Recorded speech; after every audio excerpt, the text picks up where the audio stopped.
Hello everyone, कैसे हो? ठीक हो? हम अपना चैप्टर फिजिक्स में हमारा चैप्टर चल रहा था इलेक्ट्रिसिटी। इसमें हम 2 लेक्चर कर चुके हैं। पहले लेक्चर में हमने इलेक्ट्रिकल करंट पढ़ा था और उसकी यूनिट पढ़ी थी। उससे अगले हमने सेकेंड लेक्चर में हमने इलेक्ट्रिकल पोटेंशियल पढ़ा था और पोटेंशियल डिफरेंस पढ़ा था। और हमने नेक्स्ट वीडियो में अपनी इसमें पिछली वीडियो में हमने पढ़ा था कि जो पोटेंशियल है, पोटेंशियल का हमने फार्मूला पढ़ा था। क्या फार्मूला पढ़ा था? Potential is equal to work upon में चार्ज। ये हमने पढ़ा था। पोटेंशियल को हम वी में मानते हैं, वोल्ट में 1 वोल्ट हमने पढ़ी थी। इसकी पोटेंशियल की जो यूनिट थी हमारे पास वह क्या थी? वोल्ट। क्या थी? वोल्ट। वर्क को हमने जूल में पढ़ा था, 1 जूल। चार्ज को हमने पढ़ा था 1 कूलम।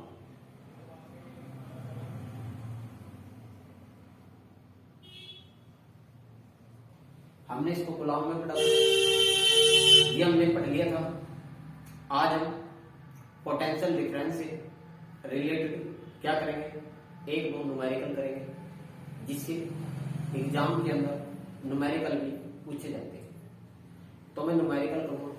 पहला न्यूमेरिकल ये है, 12 वोल्ट विभवांतर को दो बिंदुओं के बीच 2 कूलम आवेश को ले जाने के लिए कितना कार्य करना पड़ता है। तो पहला क्वेश्चन क्या होगा? 12 वोल्ट विभवांतर को 2 बिंदुओं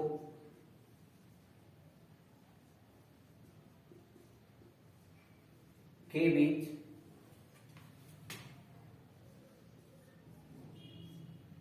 2 कूलम आवेश को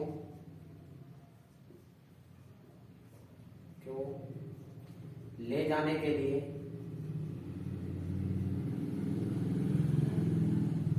कितना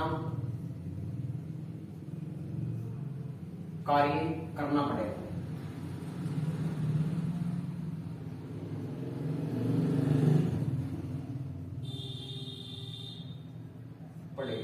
ये क्वेश्चन है हमारे पास। इस टाइम में न्यूमेरिकल आएंगे इससे रिलेटेड, तो हम इससे रिलेटेड न्यूमेरिकल को करेंगे। हमको वोल्टेज दी है, वोल्टेज हमको गिवन है। वोल्ट दी है 12 वोल्ट की।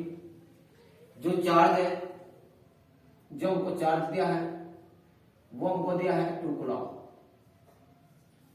वर्क का हमें निकालना है, वर्क हमें इसमें निकालना है। वर्क क्या हमें इसमें निकालना है, तो हम वैल्यू टेकेंगे फार्मूले में। V की जगह कितना टेक लेंगे? 12 वोल्ट। वर्क हमारे पास निकालना है। चार्ज हमको गिवन है, कितना है चार्ज? 2। तो इन दोनों की क्रॉस मल्टीप्लाई करेंगे तो 12 वोल्ट इंटू में 2 coulomb is equal to work. अब हमारे पास कूलम इंटू में वोल्ट क्या देगा? जूल। वर्क 12 दूनी 24। तो वर्क कितना होगा भाई? 24 जूल होगा। वर्क कितना होगा? 24 जूल। हम इसमें अगला टॉपिक ओम का नियम पढ़ेंगे, ओम्स लॉ पढ़ेंगे। कौन सा पढ़ेंगे? Ohm's law. इससे रिलेटेड मैंने ये क्वेश्चन बता दिया। क्या करेगा पेपर में? इन दोनों को दे देगा, इसको पूछ लेगा, या इन दोनों को दे देगा, इसको पूछ लेगा, या इन दोनों की वैल्यू दे देगा, इसकी वैल्यू पूछ लेगा। इससे रिलेटेड न्यूमेरिकल आते हैं। अब हम इसी में पढ़ेंगे ओम्स का law. Ohm's law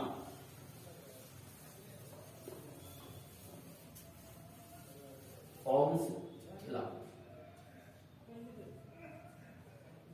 Ohm's law Ohm का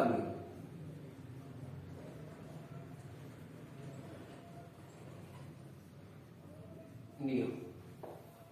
यह हमें पढ़ना है। ये मैंने इलेक्ट्रॉन ले लिए बहुत सारे।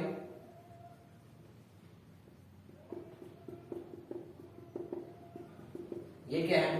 इलेक्ट्रॉन। क्या है ये? इलेक्ट्रॉन। जब ये इलेक्ट्रॉन रेस्ट पर होंगे क्या कहलाएंगे, जब रेस्ट पर होंगे तो इनको कहेंगे आवेश। क्या कहेंगे इनको, आवेश। इनको कहेंगे charge.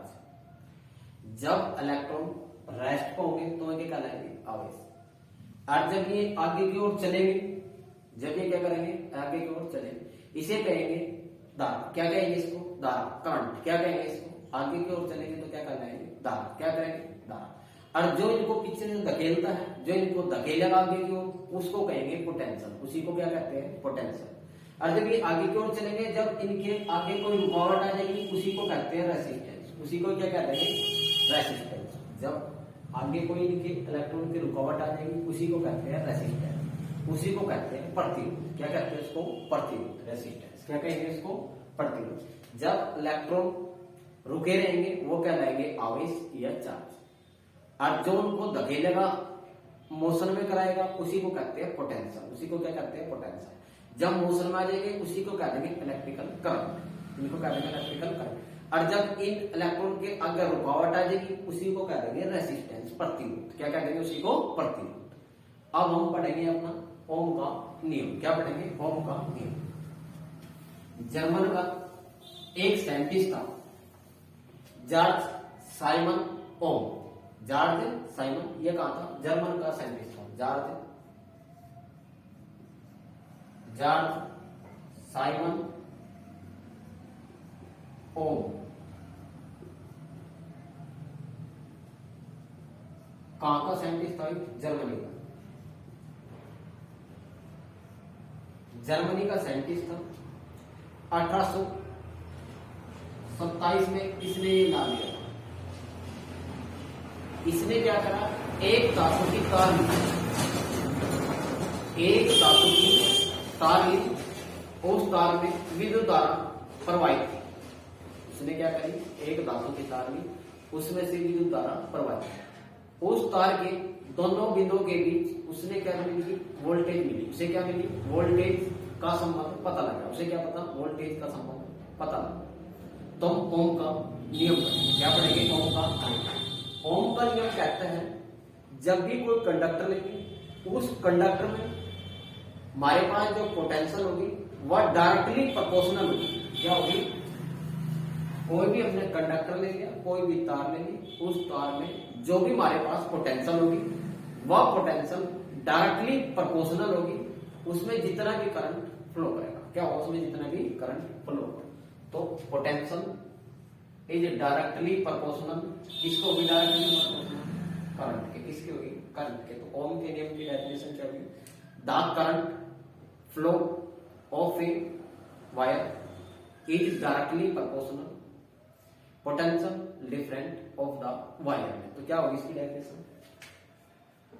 The current flow of wire या conductor is directly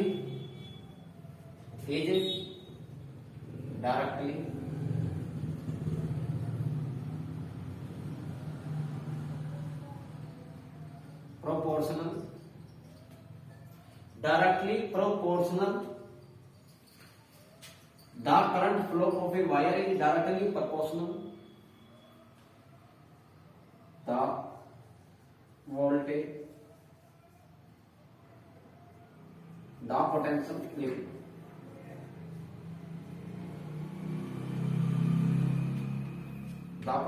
of the wire। तो इस प्रोपोर्शनल के निशान को हटाने के लिए आर कांस्टेंट लगाएंगे। क्या लगाएंगे, आर कांस्टेंट।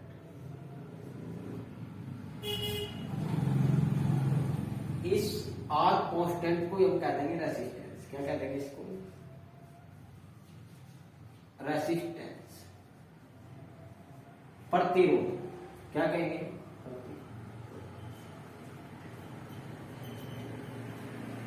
आर को ही क्या कह देंगे, रेसिस्टेंस। इस आर को ही कह देंगे प्रतिरोध। क्या कह देंगे, इस आर को ही प्रतिरोध कह देंगे, आर कांस्टेंट कह देंगे। जब इस रेसिस्टेंस की वैल्यू निकालू तो V अपॉन में क्या हो जाएगा, I is equal to R. को हम कहते हैं रेसिस्टेंस आर को क्या कहेंगे? रेसिस्टेंस। क्या कहेंगे? रेसिस्टेंस। वी को कहेंगे पोटेंशियल, आई को कहेंगे करंट। क्या कहेंगे? आई को करंट। जब इस रेसिस्टेंस की रेसिस्टेंस की जो एसआई मात्रा में यूनिट देखे तो हम ओम से, इसकी क्या होती है? ओम होती है। जब इसकी यूनिट देखे एसआई सिस्टम में यूनिट ऑफ रेसिस्टेंस की क्या होती है? ओम। क्या होती है यूनिट इसकी? यूनिट एसआई यूनिट ओम। क्या होगी? ओम। इसको इस चिन्ह के द्वारा डिनोट करते हैं। ये ओम का निशान किसका है?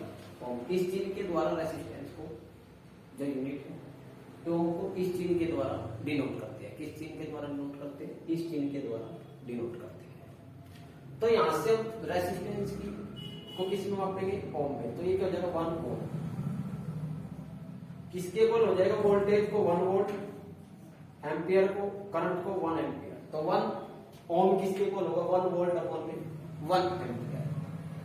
1 वोल्ट में 1 एम्पियर। 1 वोल्ट अपॉन में 1 एम्पियर। वो क्या कहलाएगा? 1 रेसिस्टर। वो क्या कहलाएगा? 1 ओम। क्या कहलाएगा? 1 ओम। जब मैं 1 ओम की डेफिनेशन पढ़ूं तो क्या है? The potential of the conductor, the potential of 1 volt of the wire and current flow 1 ampere of the wire, then हमें क्या मिलेगा? 1 then set to be 1 ohm resistance. 1 ohm resistance हमें क्या मिलेगा? 1 ओम रेसिस्टेंस। यदि में करंट के और रेसिस्टेंस एक दूसरे के इनवर्सली प्रोपोर्शनल है। क्या? एक दूसरे के इनवर्सली प्रोपोर्शनल। ये चीज बढ़ रहा है, करंट बढ़ेगा तो रेसिस्टेंस घटेगा। रेसिस्टेंस क्या होगा? घटेगा हमेशा। जब कभी रेसिस्टेंस बढ़ेगा तो करंट क्या होगा? घटेगा। क्या होगा? घटेगा। एक दूसरे के इनवर्सली प्रोपोर्शनल होते हैं। क्या होता है? हमेशा एक दूसरे के इनवर्सली प्रोपोर्शनल। यदि मैं रेसिस्टेंस को 2 गुना कर दूं, रेसिस्टेंस को कितना कर दूं? 2 गुना कर दूं तो करंट कितने गुना हो जाएगा? करंट आधा हो जाएगा। कितना हो जाएगा उसका? आधा। यदि रेसिस्टेंस को 2 गुना कर दे तो करंट क्या हो जाएगा? आधा। क्योंकि एक दूसरे के क्या है? Inversely proportional. यदि करंट को 2 गुना कर दे तो रेसिस्टेंस कितना हो जाएगा? आधा। क्या हो जाएगा? रेसिस्टेंस आधा हो जाएगा। क्योंकि ये दोनों एक दूसरे के क्या है? Inversely proportional. क्या है? एक दूसरे के इनवर्सली प्रोपोर्शनल है। हम आगे चलेंगे। हमने पढ़ा था जो पोटेंशियल है वो डायरेक्टली प्रोपोर्शनल किसकी है? करंट की है। कई बार ग्राफ भी पूछ लिया जाता है इसका। जैसे जैसे पोटेंशियल बढ़ेगी वैसे वैसे क्या होगा? करंट बढ़ेगा, क्योंकि दोनों एक दूसरे के डायरेक्टली प्रोपोर्शनल। तो इसमें ग्राफ बनाते हैं। ग्राफ पूछा जाता है, हम इसका ग्राफ बना लेते हैं। ये हमारे पास ले लेते हैं करंट, ये ले लेते हैं पोटेंशियल। जैसे जैसे करंट बढ़ेगा वैसे वैसे क्या होगा? हमारे पास पोटेंशियल बढ़ती है। तो क्या होता है? हमेशा स्ट्रेट लाइन आता है, कांस्टेंट लाइन आता है। हर पॉइंट पे यहाँ पे करंट इतना बढ़ रहा तो ये हमारे पास पोटेंशियल भी बराबर बढ़ेगी। जैसे कि हर एक पॉइंट पे जो बराबर बढ़ती रहेगी तो हमेशा क्या आती है? Straight line. क्या आती है? Straight line. तो पूछा जाता है पोटेंशियल, ओम लॉ में पोटेंशियल और करंट के बीच में कौन सी लाइन आती है? तो हमेशा स्ट्रेट लाइन आती है। क्या आती है? स्ट्रेट। करंट बढ़ेगा तो पोटेंशियल भी क्या होगी? बढ़ेगी। यहाँ पे इस पॉइंट पर देखते हो, यहाँ पे इसको वाई वाई से मिला लेते हैं। इधर ये क्या हो रही है? हमारे पास पोटेंशियल भी बढ़ रही है और क्या हो रहा है? करंट भी बढ़ रहा है। दोनों वैल्यू क्या होगी? हमेशा इक्वल। क्या होगी? इक्वल। ठीक है। इसी में ही आगे चलेंगे, आगे होल्ड करेंगे। इसी में आगे क्या होता है? इसी में पूछा जाता है, इसको मैं साफ कर देता हूं।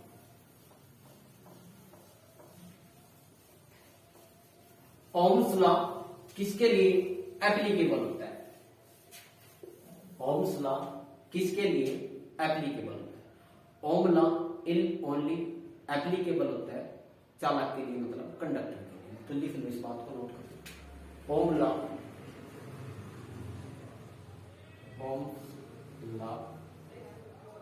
इज ओनली एप्लीकेबल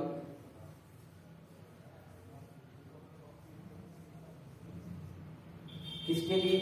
कंडक्टर के लिए।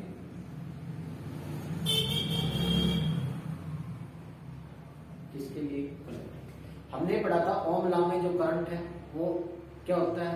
इनवर्सली प्रोपोर्शनल होता है, उल्टा किसके? रेसिस्टेंस। रेसिस्टेंस बढ़ेगा तो करंट क्या होगा? घटेगा, और जो करंट बढ़ेगा तो रेसिस्टेंस क्या होगा? घटेगा। ठीक है, एक दूसरे के होते हैं इनवर्सली प्रोपोर्शनल। ये हमारे पास ओम का नियम था। किसका नियम था? ओम का नियम। आज हमने ओम का नियम पढ़ लिया है। कल हम इसमें रेसिस्टेंस को पैरेलल में पढ़ेंगे और रेसिस्टेंस को सीरीज में। रेसिस्टेंस का जो सिंबल होता है हमारे पास, हम रेसिस्टेंस को इस सिंबल से डिनोट करते हैं। ये रेसिस्टेंस का सिंबल है। किसका सिंबल है? रेसिस्टेंस का सिंबल है। अब हम इसमें पैरेलल में पढ़ेंगे कल रेसिस्टेंस, और सीरीज में पढ़ेंगे, और उससे रिलेटेड कुछ न्यूमेरिकल पढ़ेंगे। आज के लिए हम यहीं पे छोड़ेंगे। आप सभी हमारे इन वीडियो को हर एक बच्चे तक लिंक जरूर करें, और सभी के सभी बच्चे इन वीडियो को आगे से आगे हर एक बच्चे तक शेयर जरूर करो। थैंक यू, धन्यवाद।